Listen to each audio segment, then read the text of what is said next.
आप अनकॉन्स्टिट्यूशनल, काला दिन, कुछ भी मोदी सरकार लेकर आती है आपके लिए अनकॉन्स्टिट्यूशनल हो जाता है, आपके लिए वो काला दिन हो जाता है।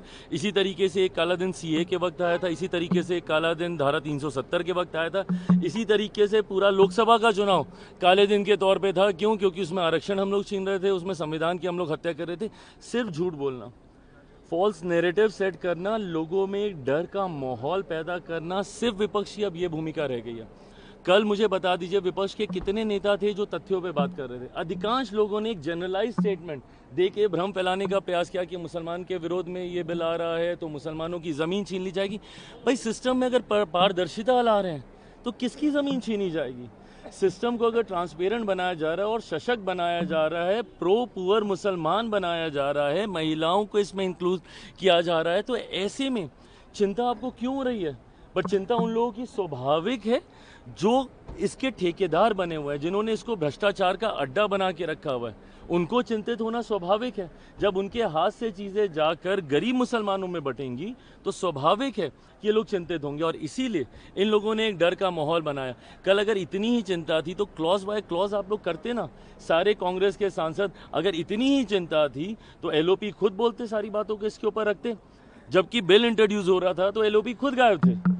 उसके बाद मणिपुर मणिपुर मणिपुर मणिपुर करते ये लोग थक नहीं रहे। जब रात में देर रात जब मणिपुर को लेकर चर्चा हुई उस वक्त एलओपी गायब थे। तो ये तो कांग्रेस की गंभीरता को दर्शाता है कि इन लोगों ने इस विषय को कितने गंभीरता से लिया। सिर्फ झूठ बोलना, भ्रम फैलाना, हाल फिलहाल के वर्षों में आप उठा के देख लीजिए, हर विषय पे विपक्ष ने इसके अलावा कुछ नहीं किया।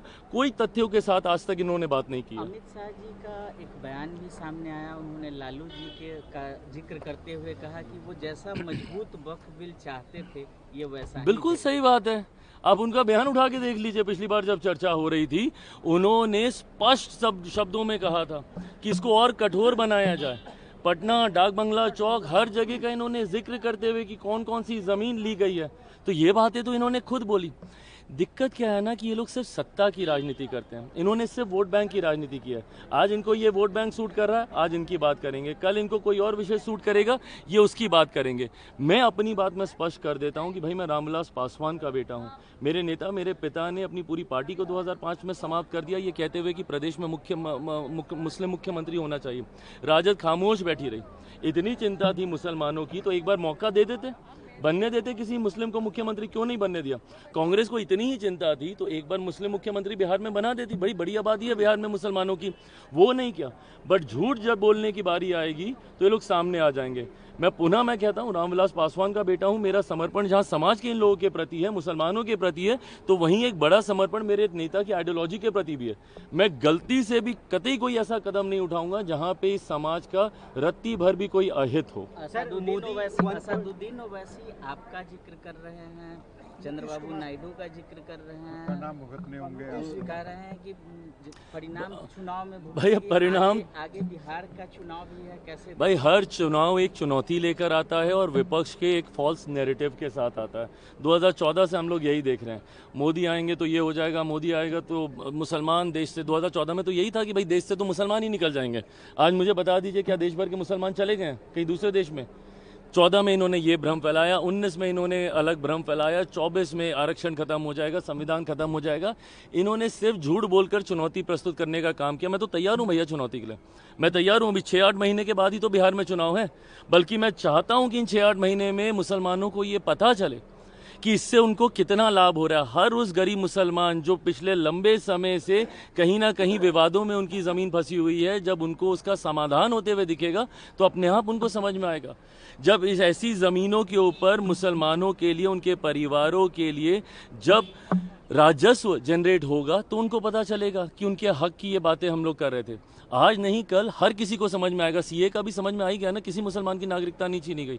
धारा 370 के बाद भी समझ में आ गया कुछ नहीं। राष्ट्रपति शासन लगा के रखेंगे, यूटी बना दिया, फलाना ढिमकाना, कभी राज्य में लोकतंत्र नहीं लौटेगा। लौट गया ना लोकतंत्र, वापस उमर अब्दुल्ला जी ही मुख्यमंत्री बन गए भैया। वहां पे आ गई व्यवस्था जैसे थी।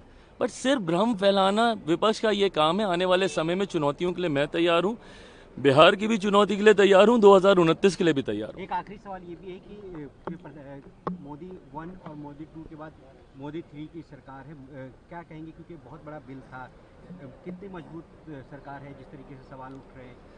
देश हित में बड़े बिल लाने से ना मोदी सरकार घबराई है, ना ये इच्छा शक्ति प्रधानमंत्री नरेंद्र मोदी में ही है। धारा 370 जैसे विषय, राम मंदिर जैसे विषय को इतनी सरलता से वहाँ पे मंदिर का निर्माण कर देना, कई ऐसे बड़े कदम प्रधानमंत्री नरेंद्र मोदी जी के नेतृत्व में ही उठाए गए हैं। और मैं मानता हूँ कि अभी भी राष्ट्र हित में कई और बड़े फैसले लेने बाकी हैं जो आने वाले दिनों में देखने को मिलेंगे। परिणाम स्वरूप जनता ये मानती है कि ये सरकार उनके हितों की बात करती है। परिणाम स्वरूप तीसरी बार प्रधानमंत्री जी को चुना गया। मैं मानता हूँ अगली बार फिर, उसके बाद फिर निरंतरता में अभी सरकार प्रधानमंत्री नरेंद्र मोदी जी एनडीए की ही रहने वाली है। सर, कई नेता ये भी कह रहे हैं कि सुप्रीम कोर्ट जाएंगे इस बिल के खिलाफ। एमके स्टैलिन ने भी कहा है कि हम सुप्रीम कोर्ट जाएंगे इसके खिलाफ। भाई जाइए, आपको ये इजाज़त देश का कानून देता है।